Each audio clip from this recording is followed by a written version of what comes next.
that on?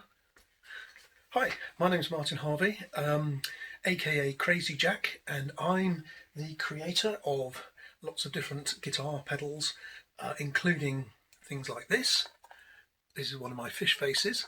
It's a fuzz pedal in a tuna tin, hence the name Fish Face. I also make things like this.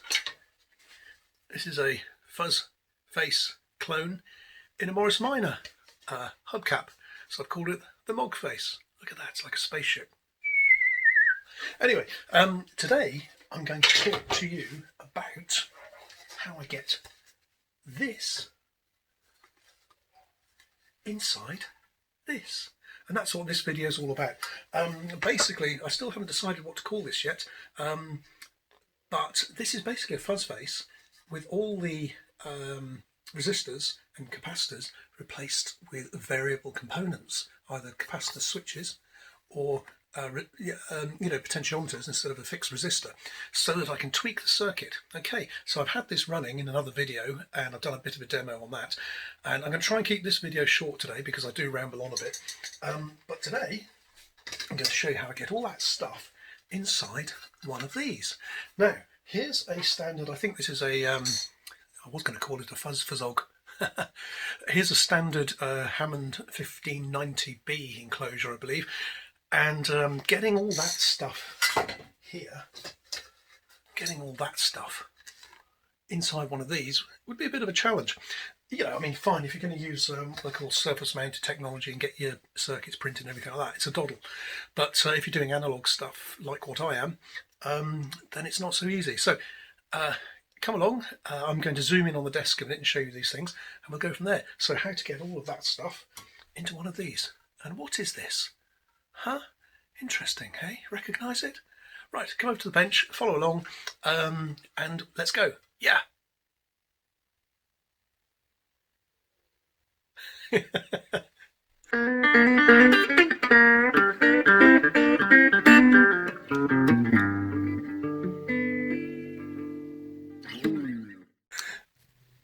Okay, is that better? Less of me, more of this stuff. Okay, so as I said in a previous video, I've gone into some depth with this, which came from, getting into making fuzz pedals and so on. And I like to put things into odd enclosures sometimes, and this is a fuzz face. There's the prototype, and as someone on the Andertons website, when I loaded, mentioned this on the Andertons TV YouTube thing for a bit of fun, someone got back to me, and I think it was one of the Andertons staff actually, because it was a highlighted comment, and I think only they have the control to do that. Anyway, beside the point. A bit of a rat's nest, yeah, but I mean, I was trying to get the whole thing inside a tuna tin. Here's one of those circuits. It's a little bit of, this is an electro cookie board, which is, well, I wouldn't say fairly expensive, but it's like £1.50 a time. So if you add up, if you do 10 of those, that's 15 quid of your costs. But it's great quality stuff. So I, did a layout there, wired it all onto there, and that enabled me to drop it straight into the tuna tin. Then I decided I wanted to get into having circuits my own size and shape, and then eventually get them replicated, printed commercially by PCB or PCBWay or whatever they're called, something like that. So I got into etching, and I'll show you a little bit about this process here. I won't go into depth in this video because that's a separate video all on itself, but I will show you some of that process in a minute. Here's one of the first ones I did, Crazy Jack, etched on board, which starts out like, I've got some over here. I should prepare these videos, shouldn't I? But then, it would take 10 times as long. Okay, so it starts as this sort of PCB board. I don't know what that substance is. It's like a sort of Bakelite type stuff. And it's been used since about the 1940s or 50s. If you open up an old radio set, you'll find this stuff inside. And it's plated with copper on the surface there. Can you see that? Yeah, there's shiny copper with a few fingerprints and sort of plasticky sort of thing on the back. And what you do is you design your circuit. You can actually draw it with a marker pen. There's lots of videos on YouTube. Oh, sorry, by the way, did I mention if you like this sort of thing, please like and subscribe, because I've got so many videos planned. So, and hit the notification bell so that yeah, you know you want to do it. Here comes the applause. Yeah. Thank you very much. Yeah, so hit the notification bell, then you'll know when the videos come up on all these things. But basically, you can actually write on this with a Sharpie, then put it in your etching solutions and stuff. And when you dig it out, the resist, the the etch resist material, which in this case is the Sharpie, will leave your script there, which is exactly what I did. Let's see if you can see a close-up on this one. Now this is covered with a plasticky coating which protects the circuit. I put that on last, so it looks a bit sort of mucky there, but can you see up here that script? Let's see if I can get it in the light. Hold on. Yeah, there you go. Can you see that script there? I put the date on it. That was just marked with marker pen, and then when I put it into the little tub of etching fluid and stuff, that copper still remained when everything else was etched away. So I'm going to do a little bit in this video on how I created that circuit in a minute. Anyway, I'm digressing, but forgive me because it's all interesting stuff. So the challenge today, or over the last couple of weeks, is how to get that. So here I've got the basic Fuzz Face circuit on the front, because I thought this could be quite a useful sort of learning tool, to find out what happens when you tweak, when you change. Instead of having a fixed resistor inside the fuzz pedal, you've got 4 knobs for the resistors, and now they're potentiometers, and you can actually tweak them and try different values. And I tell you, playing this the other day sort of changed my whole view on how much fun the Fuzz Face is. The things you can do with this are just amazing. It's a bit like the Fuzz Factory, and as I said in the other video, having created this, I thought, oh, what shall I call it? I came up with the name Fuzz Factory, and then I googled it. I found out somebody's already done that. As I said, I'm fairly new to the world of pedals, having played clean most of my life. Anyway, inside, as you can see, and that's just some of the settings I've noted down there, some of the good settings for future reference. Inside, instead of having a resistor, which is like one of these, I've taken those out. So R1, 2, 3 and 4 here are potentiometers, so you can tweak them. And the capacitors, okay, fairly limited. I'd love to have a rotary pot switch, actually, rotary switch, so that you can have, say, 5 or 6, 3 or 4, 5 or 6 different capacitor values and switch between them. That would be more fun. But for this, I kept it simple. So I've got sort of one little toggle switch, a mini toggle switch on this side like that, and as you can see, this one toggles between 1 microfarad and the standard spec 2.2. so C1, you can have it either 1 microfarad or 2.2 microfarads, and inside I've just got the 2 capacitors soldered to either lug, and depending on which way the switch is thrown, that sends the signal back into the rest of the circuit, you see. So caps have a switch like that, resistors have a potentiometer, and that's pretty much to it. So here we've got the 4 resistors, R1, 2, 3 and 4, 2 capacitors, different values on those, and I've tested that out in the previous video. And also I put a 100 ohm fixed resistor under a switch on the input where the signal goes into the fuzz pop over here. So over here we've got the volume and fuzz potentiometers as normal on a Fuzz Face, okay? But I put a 100 ohm switch in there because that limits then.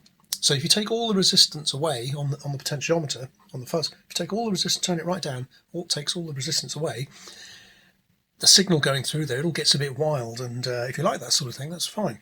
But this switch gives you the option to switch in a 100 ohm limit. So that's a 1K potentiometer, okay? So the resistance you're putting in there varies between virtually nothing, it's actually about 3 or 4 ohms, I think, nothing up to 1000 kilo ohms. Okay, so that's quite a bit. But if you turn it right down, you've got nothing there, it goes wild. So 100 ohms is limited by that little resistor there. Okay, now as you can see, there's a fair amount of gubbins there, and yeah, sure, if I did surface mount components, I could probably get it into something like this, even though the top would be covered in knobs and so on, I think I'll show you a photograph of where I was going with this. There we are, see? So it's got 4 knobs and switches and all that sort of business, which would make that fairly crowded and fiddly to deal with, not to mention, physically getting it all in there. Right, and as I said, I'd say what this thing is, yeah? This is a builder's, what they call a builder's back box. I believe, an electrician's back box. And normally you'd see this mounted on the wall. This bit would be embedded in the wall, so you just see that plate there with maybe 2 plug sockets, switches on it and that sort of thing, or maybe just a couple of light switches. You know, in this case it's got a blank front, so maybe in a house that you were renovating or something, you thought, I'm going to cover that up and paint it or something, but I might want access to it later, so you just put on a blank thing like that. Now, as you can see, it came already drilled with holes in the corner so that you can, you know, dig out a cavity and drill this into the wall, and also a ground. There was a ground metal bar across here, so that everything's grounded. So with your mains electricity, you know, link onto that little connector there, and that's your ground. I think I actually used this in. Here's what I made earlier. Yeah, this is a just a plain Fuzz Face clone with a 9-volt battery input there, and I actually used that as the main ground. That's it from the outside. Not really keen on those knobs, I just did that for a bit of fun. But it's a nice robust enclosure. They're pretty cheap. They're cheaper than buying one of these. They drill out really nicely. The only downside is these little knockout things, which if you're going to use it, you know, in your house for electrical purposes, you knock out these bits and pieces. And I found 1 or 2 of those are a bit loose, but strangely enough, I put super glue in there and they're sort of good as new. I tried soldering them. The solder wouldn't take. Maybe I need a different type of, you know, like an arc welding thing. Anyway, so the challenge was to get it inside that enclosure, and as you can see, I've already drilled out some of the holes to fit some of the components, like the pots go in there, you see, and I've put the foot switch in already. Inside it looks like that, and I've just put a line there to show where the circuit board's going to sit. Now, in a minute I'm going to show you the etching process, how I created my circuit board, and as you can see on the screen here, this is how I designed it in Photoshop. In my day job, I'm a children's author, writer of Squiggly Pete the Pirate stories. Here we go. And I use Photoshop a lot.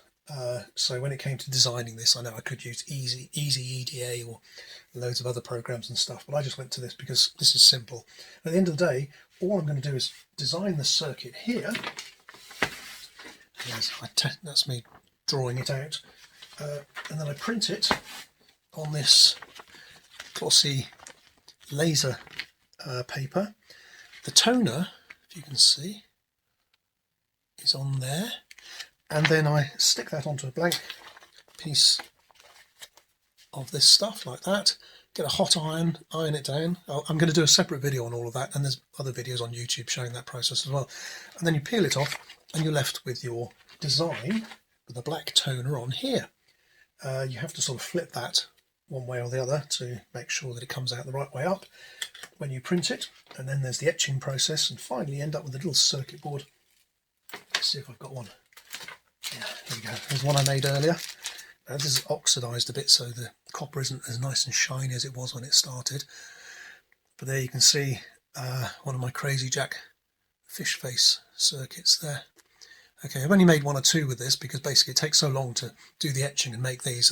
They're good for prototyping, but when it comes to actually knocking them out more quickly, it's actually quicker to just do the wiring, like, you know, on this board stuff. But this whole exercise is really, really good because sooner or later I'm going to send these off and get them mass produced, and then you'll be able to buy one of these if you want.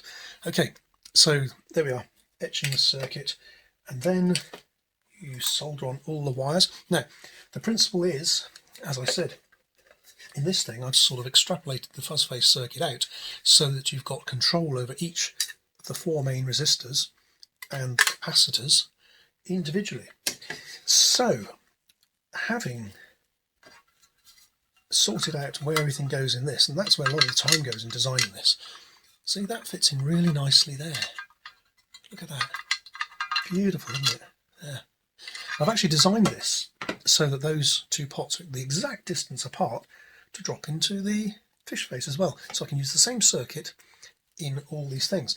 Not only that, but the way I've designed it is such that if I wanted to hardwire these, you know, the components in, like put the resistors and capacitors actually onto this board, you can do that.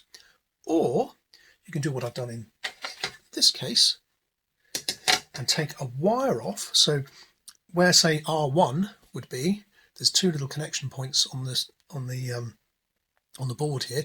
You take a pair of wires off, and I've color coded them. I color code everything I do. This makes life easier. And where's my little chart? Down here. So R1, here's my working notes. I need to type those up. R1, 33K. I'm going to use a 100K potentiometer on that, so I can vary it from, say, 5K up to 50K, 33K, 50K, or 100K. That's the whole idea, you see. So I can, I can play around with these resistor values. So according to my diagram, R1 was brown. So this pair of brown leads has that on the end. Now, when it goes into the enclosure here, that's going to be a potentiometer. So I'm just going to sort of snip off that wire on a potentiometer, or variable resistor, and that gives me control over that one. Then R2 is my blue pair here. Yeah, see, it's good, isn't it? R3 is the yellow. There we go. And R4 is green. So there's our four resistors. Now they're going to be replaced. Each of those is going to be replaced with a potentiometer like this. And because I'm not using the ground lug, it's effectively a variable resistor. So I'm going to replace each of those with one of those, stick it up through a hole in here, and then those four resistors will be controlled by the knobs on the top. Simple, isn't it? Similarly, I'm going to do the same with the capacitors. So I've got C1, which is this one. Where are we? This is C1. That's well, it's going to be either 1 or 2.2 or maybe a different value capacitor. That at the moment is C2, which is 10 nanofarads in the spec. But I found it makes a really big difference when you swap that with a much bigger value. It brings out all the bass, or lets through the bass, a lot of the bass through. So that's going to be 2 of the switches there. I'm also going to put my 100 ohm resistor, which limits the fuzz control to a lower threshold, the lowest threshold of 100 ohms. I'm going to put that on a switch, so that basically that resistor is going to be in or out. So there's all our components on here. I've also got, coming from here then, we've got a red wire, another red wire, which is the 9-volt power in, the ground, signal in, yellow, and signal out, green. Now, I'm going to show you the, I think it's time to show you the etching bit. Yes, let's go to the etching bit, shall we? And then after that, I'll show you how I wire this thing up to something you've probably seen in my other videos by now, but this is my little test rig, and I'm going to just screw that into here. I won't be using these pots because they're already mounted on here, but this just enables me to plug this into some sockets and the 9-volt power supply, just simply so I can test it before I go through the process of putting it in. Whoa, got a fuzz slide there. Before I put it in there. Now imagine if you put everything in there, wired it all up, and then you click the button, plugged in your guitar, and it goes and doesn't really work. Then you've got to take everything apart. So I test, when I'm building all of my pedals, I test everything at every stage possible I can. Yeah, whoops, LED's getting a bit bent there. So anyway, so this is an interesting design because I've designed this to fit directly those 2 holes. When you buy one of these, it comes with 4 holes, 1, 2, 3, and this one's a ground, which is like, permanently fixed in there. You can probably drill that out if you want to do. But if you're going to do something with one of these, and I strongly recommend this because they look good, they're a bit bigger than the Hammond 1590Bs, very, very sturdy, and they're easy to drill into. So if you wanted to, please let me know in the comments below if you're interested in this sort of thing, because if enough people comment and say, yeah, I'd like to have a go at this myself, I'm thinking about producing a kit, yeah. Or you could just download I'll do a link to the circuit itself, and then you can print that yourself and etch it yourself if you really want to. But it's designed so that if you buy one of these from the same supplier, obviously, I don't know where they are, I'll see if I can put a link to that in the description below. If you buy one of these and you print that circuit and make up one of these, that will drop straight in there like that with the LED in place. I think that came with another hole. Yeah, there was another hole there. Yeah, I'm pretty sure it had a hole there for some reason. It's just for screws normally for mounting this into the wall, you see, but I've tried to use them for the components. So yeah, there you go. Right, let me know if you're interested in having a kit, and I may produce all of this. I might even sell the whole thing so you can sit there with your soldering iron and wind it up yourself. Martin, stop gabbling. Okay. Right, so let's go to the next bit. I love that. It fits in so nicely, doesn't it? Right, so basically, before I do the next bit, I'm just going to say, I've cut these wires quite long here. What I'll do is I'll mount the variable resistors, the pots, onto there, and then they'll be ready to go into there. And I think I might even make a little jig so that I can work on this on the work surface, and when it's done I just take it out and pop it straight in there. If that makes sense. Right, let's have a look at the etching, shall we?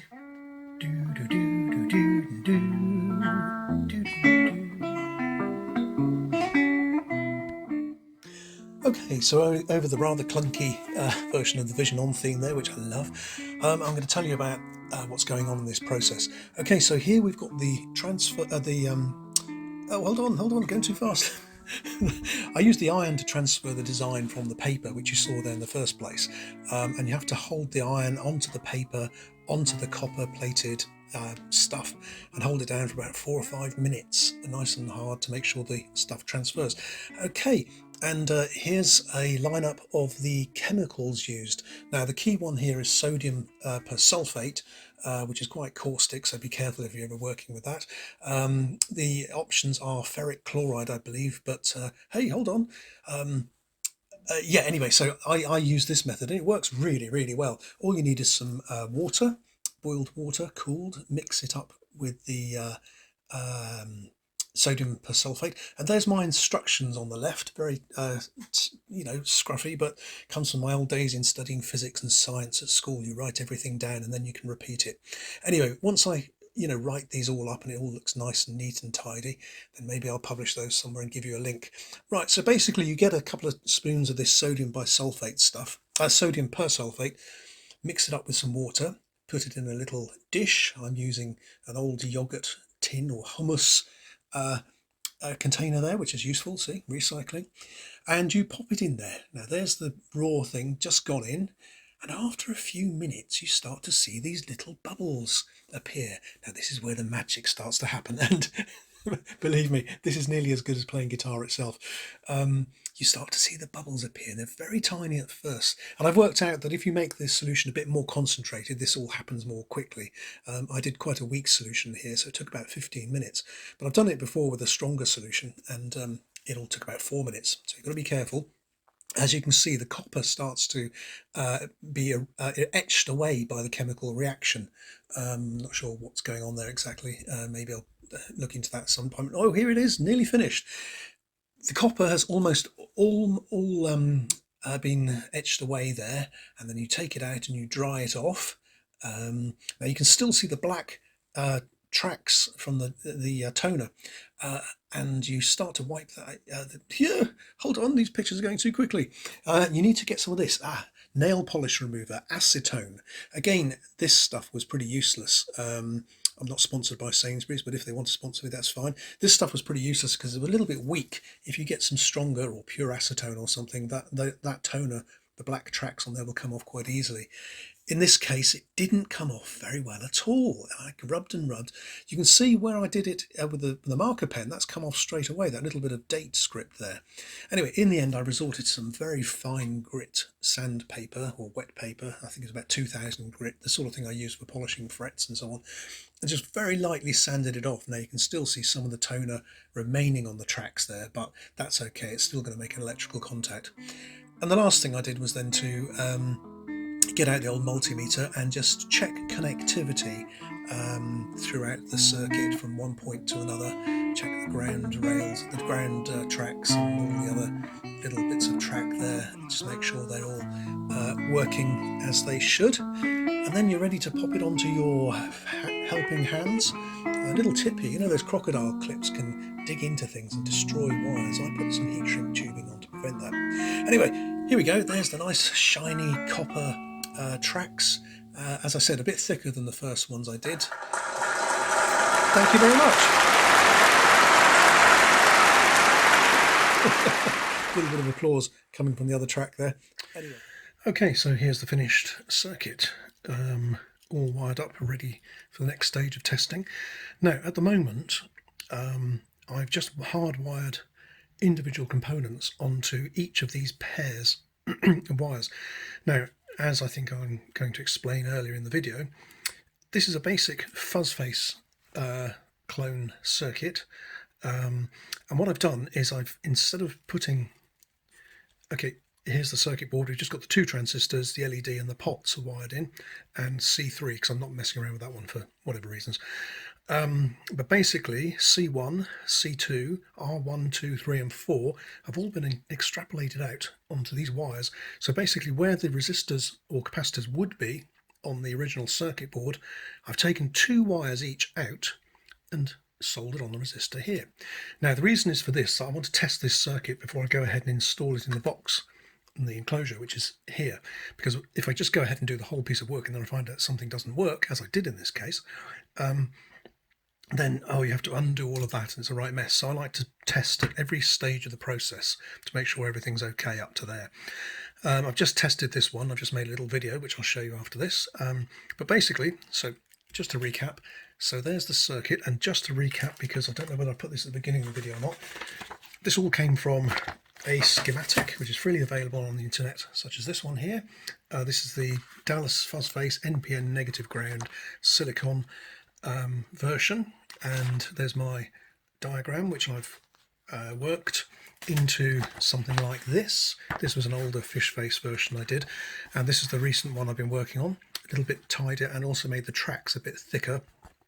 This was okay, but when I soldered it, I found that, well, when I etched it, I found that some of the tracks dissolved, which caused problems. So I decided to make this one thicker tracks, and that's worked much better. Even though I did have to go over with pen in 1 or 2 places, Sharpie marker pen, which works surprisingly well. I'll show you a little example of that here. Can you see that text there? It's come out in copper. That was just, I just wrote on it with a pen like this one. Just wrote a marker pen, writes on anything, just wrote on there, and when it was all etched away, that was left there. Everything else was done with Photoshop and so on.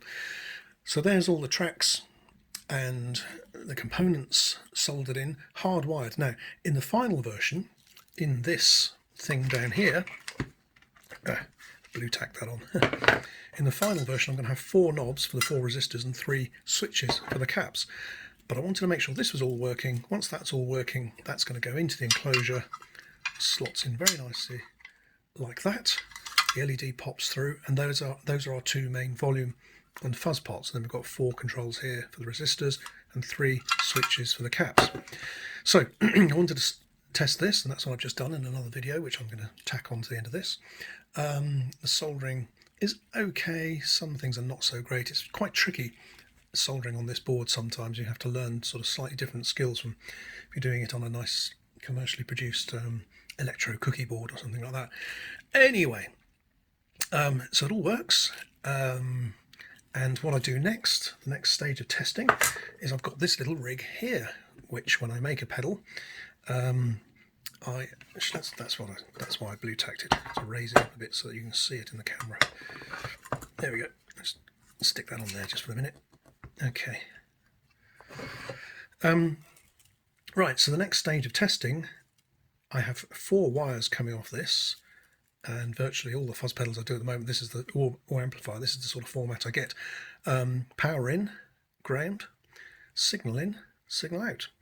And this thing is designed to do exactly that. Now, in this little demo that follows after this clip, you won't be seeing these pots being used. It's now running off these pots on the board. But if I just wired up a circuit, say, and I hadn't put the pots on, I could connect it all up to this. But the point is, this is all the basic controls. Guitar in, amplifier out, 9-volt power adapter there, star ground over here, so that's all the grounds, and you plug in your wires to the volume or the fuzz here, and this little connector block here. This is the equivalent of a foot switch. That's off, that's on. And all you do is I wire it up like this. So this little goes here, red lead for the power, connects up to the 9-volt power adapter. The signal out goes to this connector block here.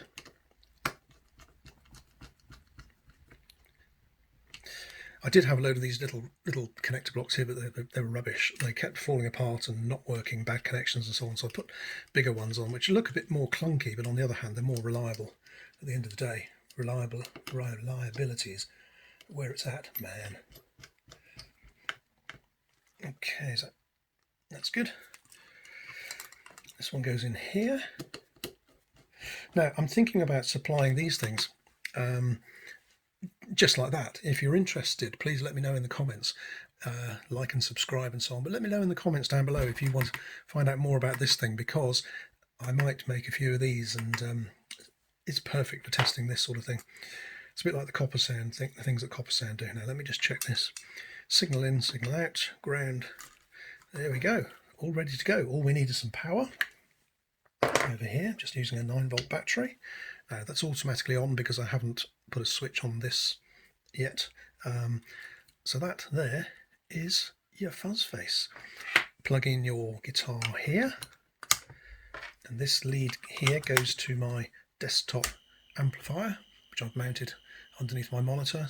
That's really useful because I can just plug in whatever I'm testing here. There's a cable out here, goes to a hole in my desk over here. Can you see that? Yes, just about. Hole over here goes underneath. I've got a 3-way switch just down here, so I can test 3 different speakers at the same time. Right, let's give it a whirl, shall we? Here we go.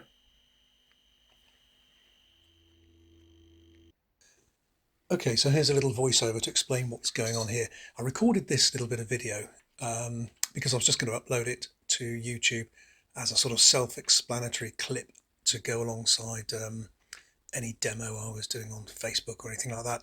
So I'm doing those sort of Marcel gestures, explaining the signals coming from the guitar through the little thing into the speaker. Enjoy.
Okay, folks, I'm going to interrupt the proceedings a minute to just have a sort of side talk about this thing. What is it?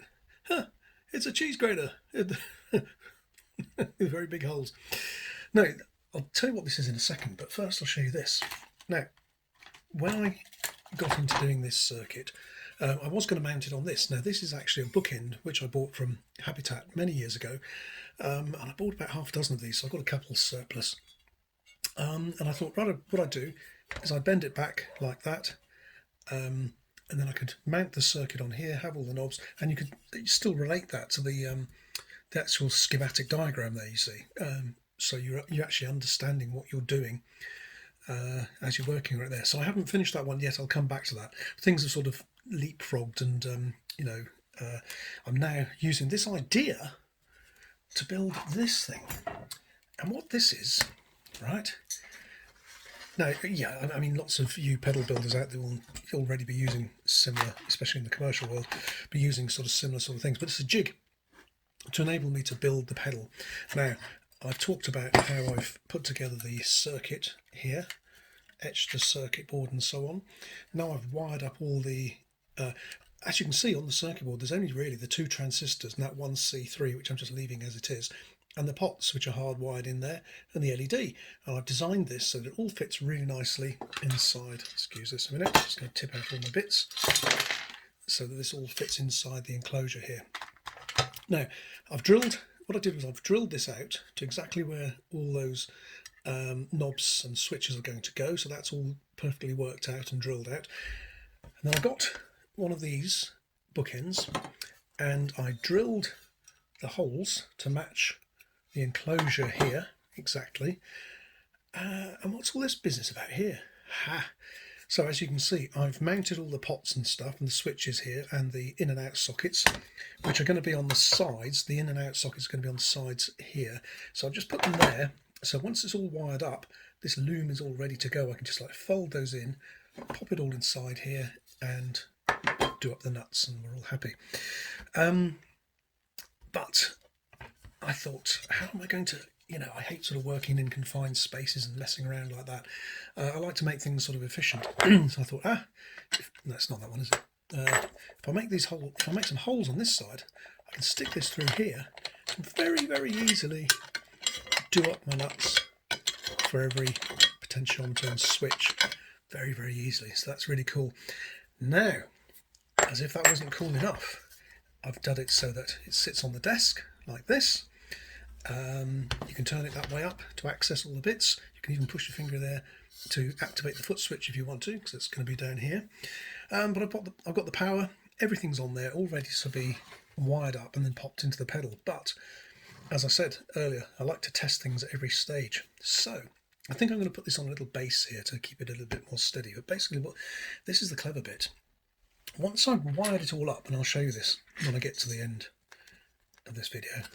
Once I've wired it all up, I can pop on some knobs like this. They're not quite in the right position, never mind. Okay, so there's my volume and fuzz knobs. I'm not going to bother with the knobs in there. I can tweak those using a screwdriver through this hole, like that. It's a bit cumbersome, but it beats fiddling around like this. And it's only for a quick test anyway, at the end of the show. Anyway, so once it's all wired up, ready to go, I can then hook up some power. In this case, a little 9-volt battery clip to the power, which, as you will remember, this is all fully wired up together. Here's the lead going into my amplifier. And there you can see my little desktop amplifier here. It's the same as my general Crazy Jack LM3 at 6 based amplifier. It's like a Ruby amp, if you like. And that goes to a speaker under my desk here. And I like to use this because I don't have to turn around and plug everything into a guitar amp. I can just use it straight off here. Anyway, so there we go. So that's all ready to go. All I need now is the guitar lead plugged through here. See? It's clever, isn't it? Like that. And plug this end into my guitar.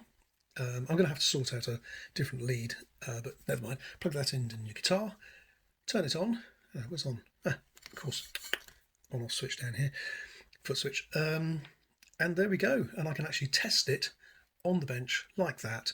If I find any problems, it's not a big deal. I just take out my, there we go. either make the hole bigger or, yeah, I might make the hole bigger there.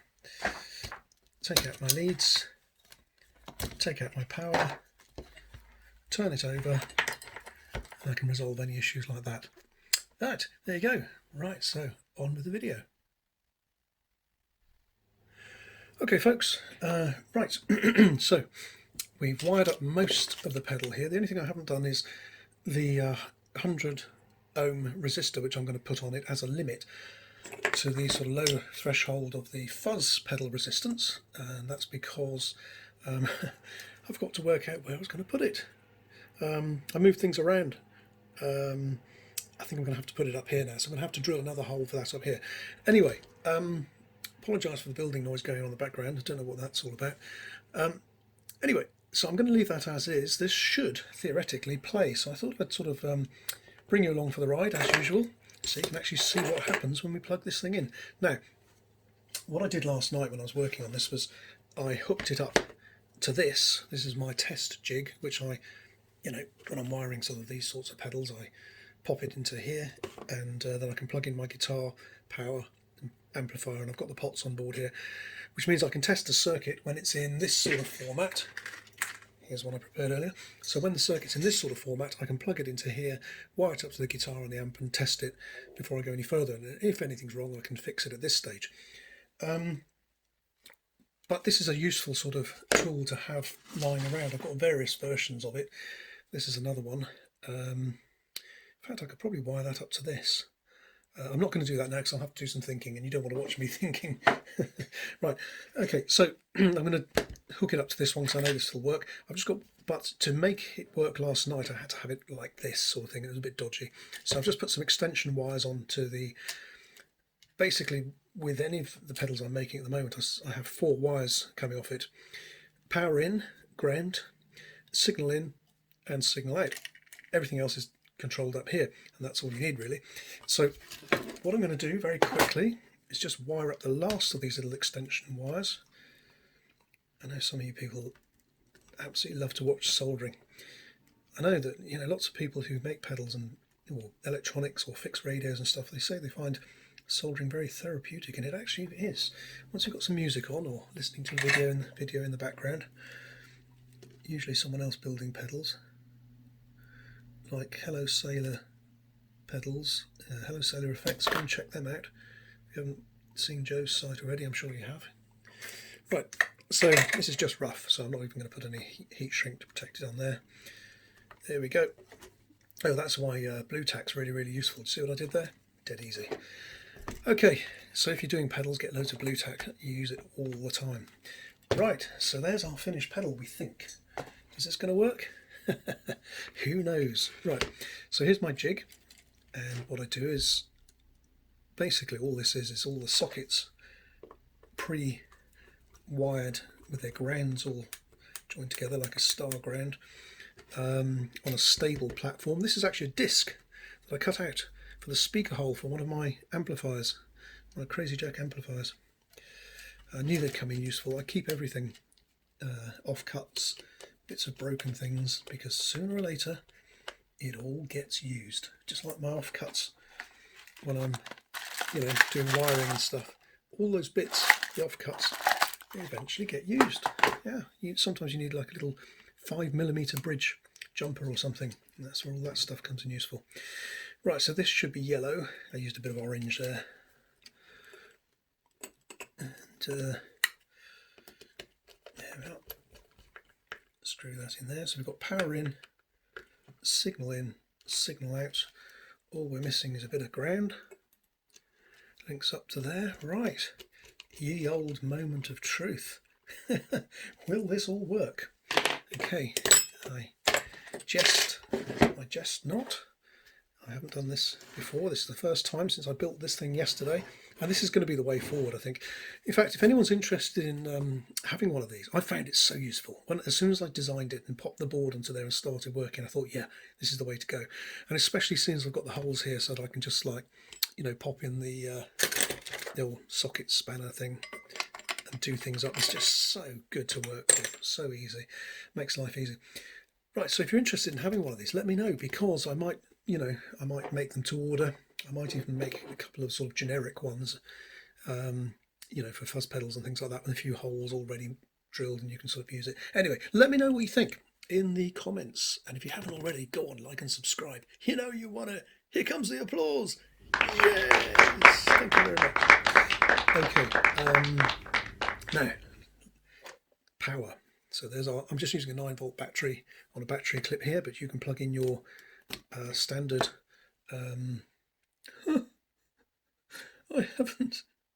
I haven't wired up the power on this thing yet, but of course that's what this jig's for. The power goes through here. Of course, silly me. So I'm just going to power it up like this. That light will probably come on because we haven't got a switch. Hang on a minute, what is this? No, that's bypassed that. This jig does have a switch built in, but this switch here, this LED here, isn't wired up to that. This is sort of bypassed it, but we're just running the power off it. Having said that, this might not work now, but let's see what happens, shall we? So, on my desk, I have my little amplifier. There we go. Probably hear it humming away in the background because it's picking up all the soldering iron, lighting and everything else under the desk. There you go. Here's a lead I keep on my desk for such purposes. Goes to the amplifier. So what have we got? Input, output. So this theoretically should come over here. Okay. Okay, that's not great. Usually when you plug it in, you hear something coming through when you change the fuzz. I might have done something wrong here. Oh. Yeah, of course. Silly me. These sockets aren't wired up yet either. Look, see, I haven't got that far. So I'm sort of testing this at an intermediate stage. So basically, this plugs into the jig. There we go. Now, can you hear the humming? I'll turn it right up. So that's the volume pot.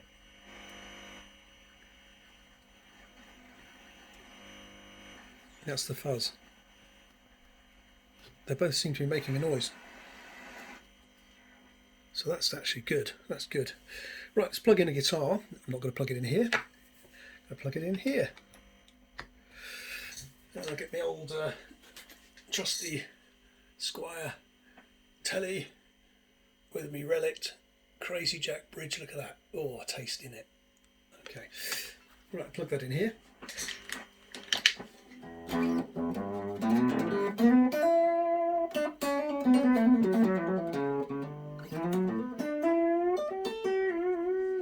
Okay, we've got fuzz.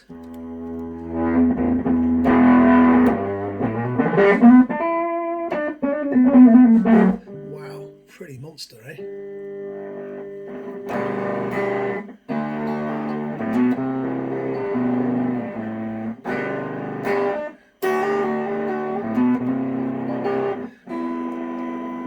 Okay, so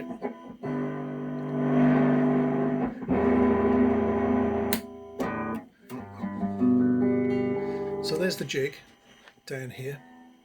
So basically this is acting just as a, you know, like the controls basically. So instead of wiring the circuit here up to this, that circuit is now going to this, okay? That's a true bypass.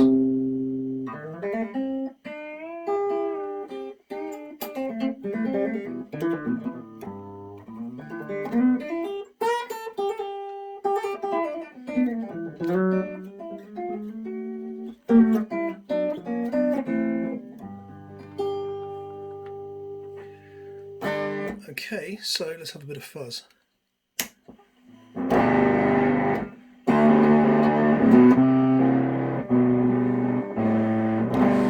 Ziggy play guitar, jamming good with Will and Gilly.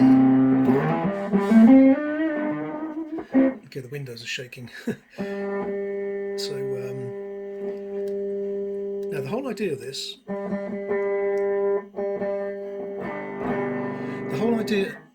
this, sorry, you probably couldn't hear me, was to try different values and so on.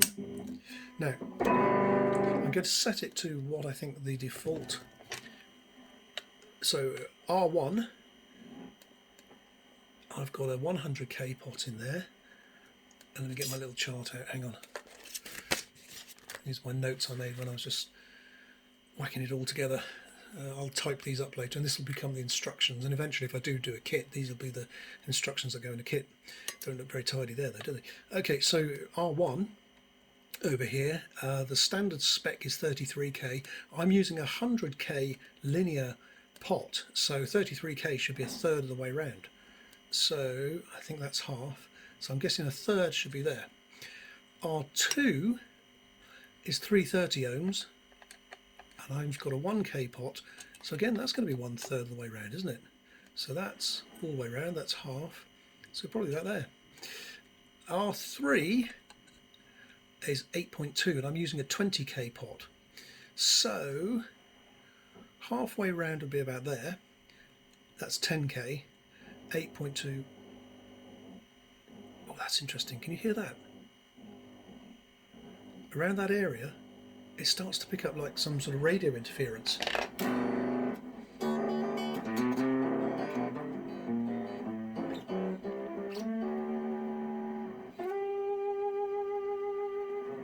Okay, it's very quiet now because I've turned the volume down. If I turn that up there, wow! Now C1 and C2 are set to default values, I think.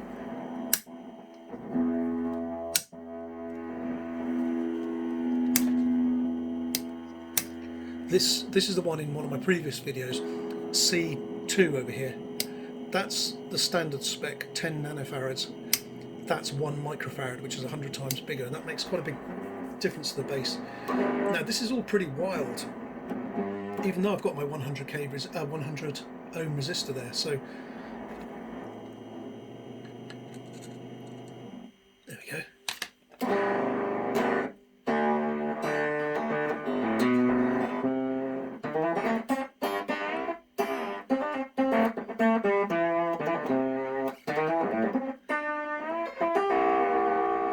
Now, one thing, this little resistor network is you know, sort of balance. They all balance each other. If you put one resistor up, it's going to send the current the other way. And if you put it down, it's going to send the current the other way, and so on.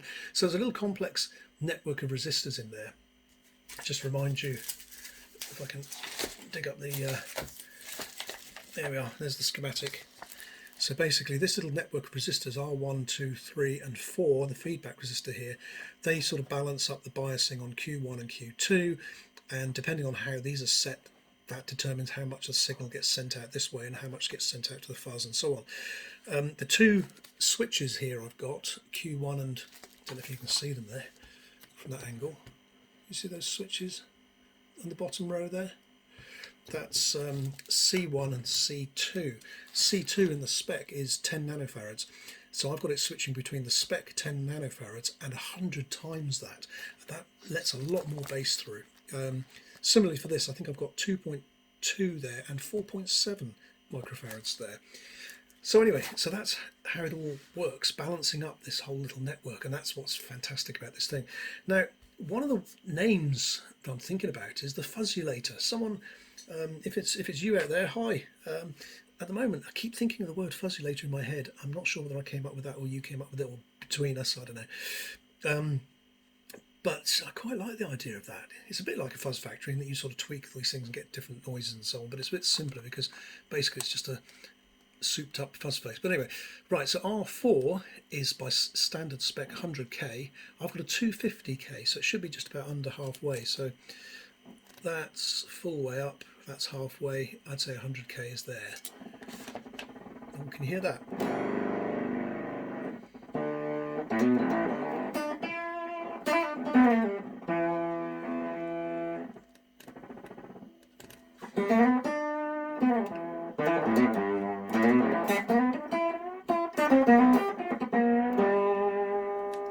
I'm going to turn the fuzz right down.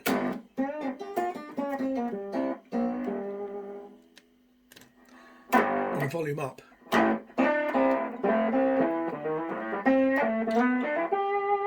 That's one of the sounds I really like from this.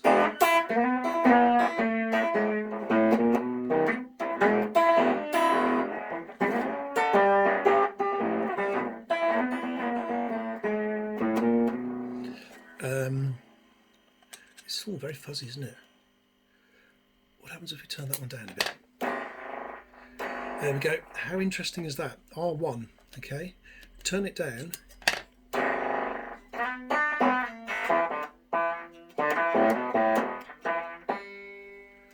And you get that starved spitty noise.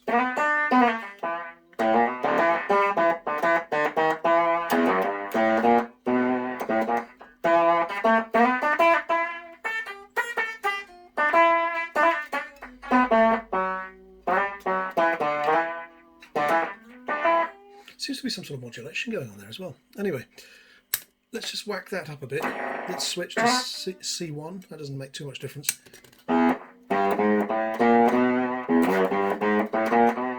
The bass switch.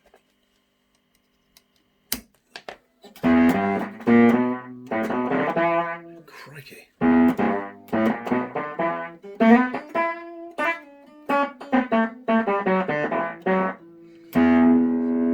Quite a big difference on those settings. That's the spitty setting. Let's turn R1. If you turn R1 right up, you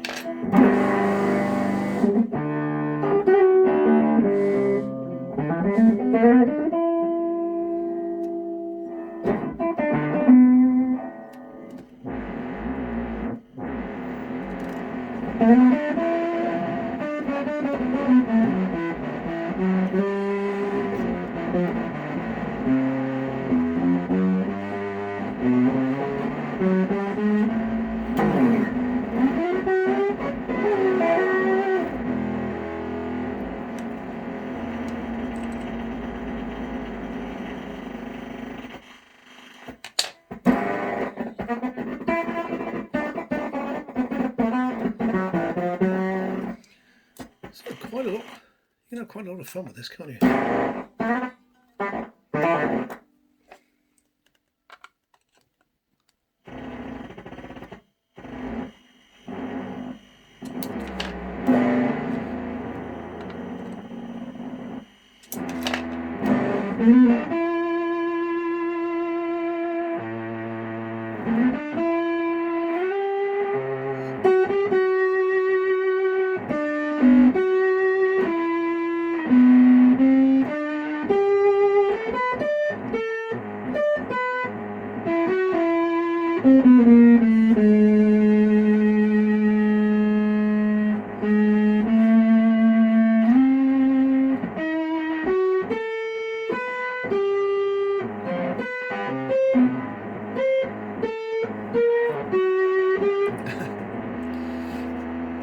Stop.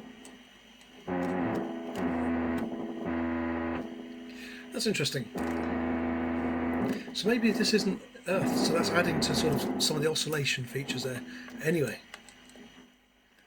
that's R3 tamed a bit. Oh. See, that's R3. Now that's the one that everyone's saying, oh, we should have a germanium 8.2K.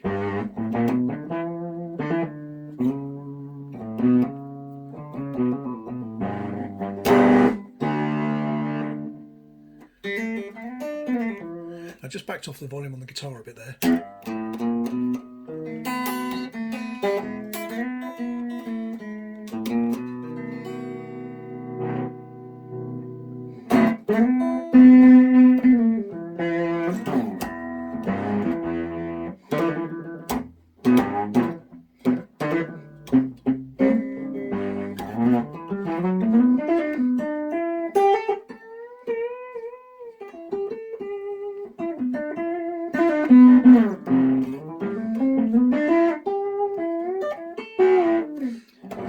Okay, right, I'm going to leave it there because that's enough messing around, but you get the idea. So the pedal's working. I need to sort out this thing, put that on a switch, and sort out that sort of slight grounding issue there. I think that's because it's not grounded into the pedal here, the chassis here. I'm hoping that will resolve itself once we put it all inside the box. Okay, right, on with the video.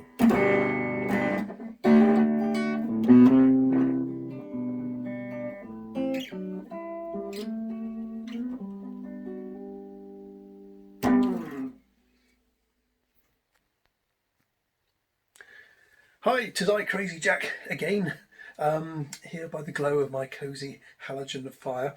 It's the 24th of December 2025 here in the UK. If you've managed to watch right to the end of this video, well done. You must be as much of a nerd or a geek as I am, and enjoying these things. Right, I'm going to have to cut this video down to 2 parts because it's already up to 1 hour now. I'm just editing it here at the end of Christmas Eve while everyone's getting ready for Christmas. I'm still working in the Crazy Jack laboratory, getting ready, so that hopefully over Christmas, while you're sitting there sort of full of Christmas pudding and whatever else, and bored with the telly and the Grinch and everything else, you can switch onto the Crazy Jack channel and enjoy some boring electronics. Right, if you have watched it this far, I'm going to say thank you very much, and if you haven't already, please like and subscribe so I can carry on making more of these in 2026. I'd like to say thank you to all my 274 subscribers who have been following me this year. I was hoping to get up to 1,000 by Christmas, but I'm not bothered. The fact that 274 of you are willing to watch these long, boring videos and enjoy this sort of content as much as I do, that's reward enough. Right, I better crack on because I've got to try and get this video finished tonight and uploaded, so you've got something to watch over the holiday season. And then I'm going to finish off putting these two together.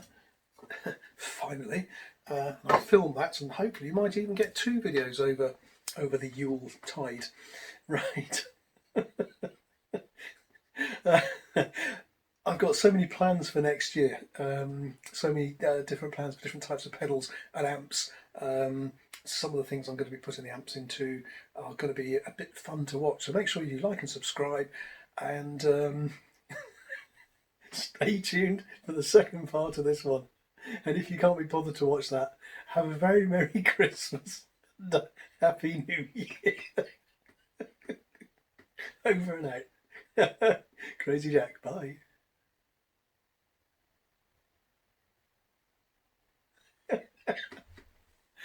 I think that's off. No, that's off.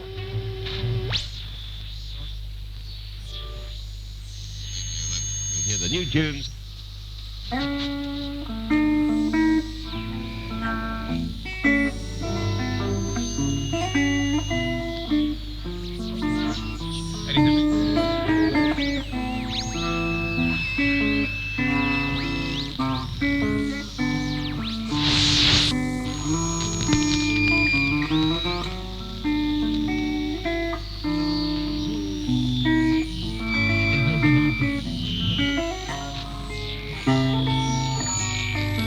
Is de behoefte aan het niet.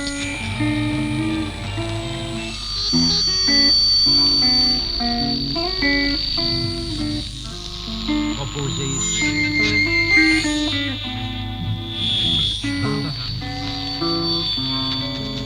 33.